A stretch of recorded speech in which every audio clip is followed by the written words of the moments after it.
નમસ્કાર ખેડૂત મિત્રો, આપ સૌ જાણો છો કે તાજેતરમાં ગુજરાતની અંદર સમગ્ર ગુજરાતમાં કમોસમી વરસાદને લીધે ખેડૂતોનો તમામ પાક નિષ્ફળ ગયો છે।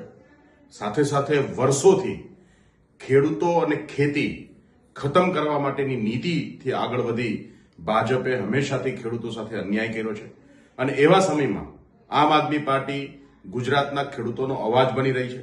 આમ આદમી પાર્ટીએ સતત ખેડૂતોને ન્યાય અપાવવા માટે લડત લડી છે અને આપણે સૌ જાણીએ છીએ કે બોટાદમાં જ્યારે કડદાકંડની સામે આંદોલન થયું ત્યારે આપણા 70 જેટલા ખેડૂતો જે છે આજે જેલમાં છે।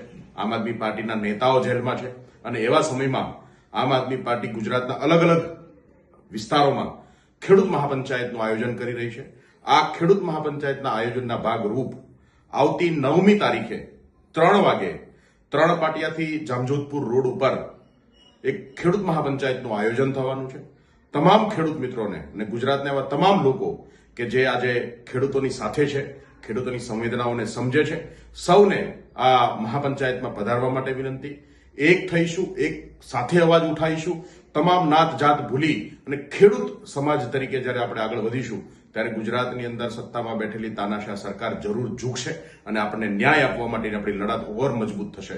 તો આપ સૌ ખેડૂતોને આ 9 તારીખની ખેડૂત મહાપંચાયતમાં ઉપસ્થિત રહેવા માટે સૌને ભાવભર્યું આમંત્રણ છે। જય હિન્દ, જય ભારત, જય કિસાન।